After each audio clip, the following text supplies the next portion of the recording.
Hello everyone. Subscribe if you haven't already. This was a game that I played on my journey to try to have my rating reflect my actual skill level. Um, we have won the majority of games. There's been a few that I haven't, including my last video of a cheater who I couldn't flag. I messed up and repeated the position, but I drew a cheater, got banned like a couple games later. But I end up running into this guy, which I beat 2-0. The first game was a Nimzo Indian defense by me. I misplayed it a little bit, but we got the win anyway by just locking down the queen side. I mean, the king side, and having just this chunky pawn chain just eating away at everything. Literally, though, I had like a connect 5 in that game. But anyways, in this game we have the coldest queen trap I have ever played, and it was sadly also a mistake.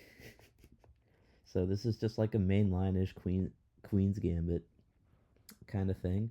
And I've been playing this queen c2 stuff again because there was a funny thing where like my bishop got attacked, it went here, rook e8 happened, and then dude attacked my bishop, and like after like takes and takes, you can like go here and defended by your bishop, and like bishop there is the threat. So if they like take your, I'm just trying to go for something like that, some nutty queen trap, but I don't get it, and I mess up a little bit, and I'm ended up in a slightly weird position.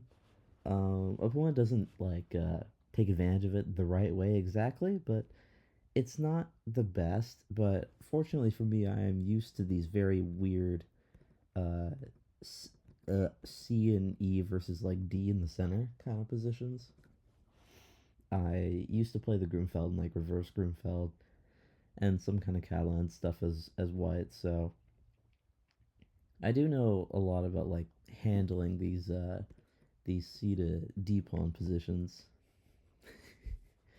I'm not exactly sure why I didn't take that back.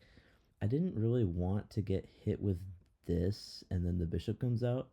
That's a common thing you don't want to have happen in the Catalan. I thought it might apply here, which is my idea, but it's not a great move. And I mean, he attacks me, I go back. I knew that taking was horrible because when you take something like this, you're not trading this bishop for this knight right here. You're trading this bishop for this knight right here because this knight is going to go here. No, not there. This knight is going to go here. Just replace this one. So you're trading this bishop for this knight. Just a way to visualize that so you don't do that.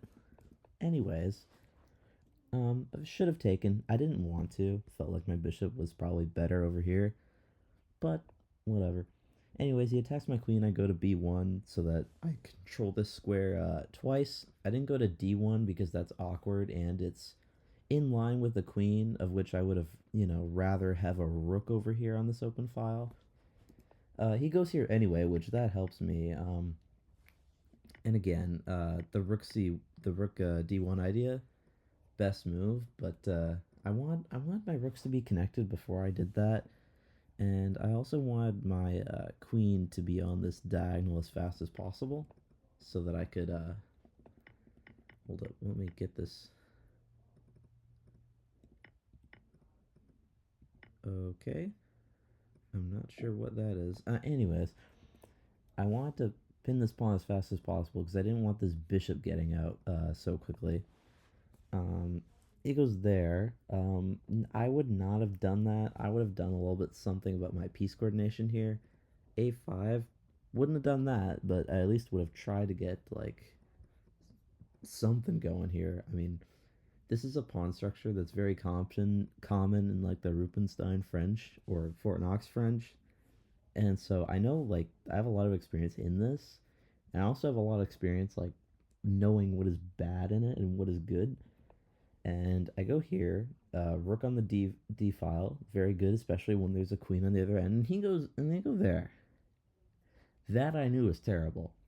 I know that the queen is not supposed to be here in these kinds of positions, so I just attack it because I still don't want it on the b file. And now, for the moment of the game, what do we notice here? The first thing that you should notice is that this queen literally has nowhere to go. It's trapped already. One more attack and it's done. Now, you would love to play something like this, which would trap the queen, but the knight can take you. So that's not good. The top engine move here, wait, no. I played it because I wanted to pin the knight to the queen so that it can't move. And the queen's also trapped, so it can't move and unpin itself as well. And the rook's handing. Rook d8 was best move.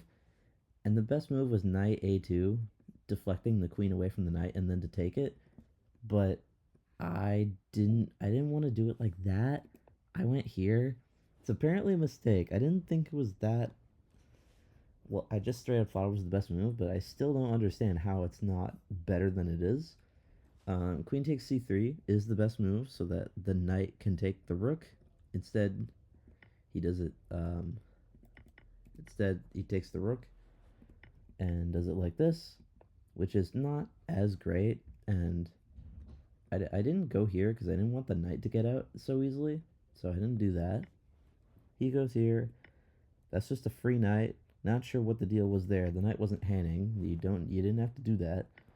But anyway, this happens, and I go over here trying to fork the bishop and the rook, trying to trade off the bishop pair, because a bishop pair, it is a good source of counterplay, especially when it's also there's a rook pair and a bishop pair.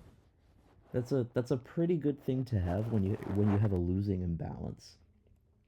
Like, this is what I would want if I was playing black. I would not want like a knight for a bishop here. I wouldn't want like two pieces for a rook here. I want the teams that can coordinate the best. Now, yes, you're still lacking space, but this is a good, thing. Anyways, he goes there. I want to unpin myself from this back rank mate, so I decide to go here. Rook c1 was the best. I just wanted my rook to be defended by a piece that wasn't my queen. He goes back to e8. Doesn't really do anything. I can trade pieces. He attacks my queen, move it back. Here, I just don't want to get don't get back rank mated here. Especially because I was down on time. It was 6:13 versus 6:36, so I was down on time. I did need to, play a little bit faster because I didn't want it to get too insane. As you can see, the time discrepancy is still there. And I rewrote my knight. I want to go here and here to fork these pieces, because again, I want to remove the rook pair. And he forks me, but I can pin. I did see this. I saw this defensive resource to pin the rook to the king. Moves the king out of the way. I fork the rooks. He goes here, attacking my queen. Now, what is the best decision here? Is the best decision to move away somewhere and then take the bishop? Or would the best thing to do is to take this rook and then leave it as you being up a full rook? Well, if you looked over here, knight takes c8 is the best move. And he takes, resigns. He's down a rook. And this fork is coming very soon. Rook here. Fork the pawns here. And if here, can take it. Bishop can't guard as like a double piece. But yeah, that is the most funny queen trap I have ever had. Subscribe.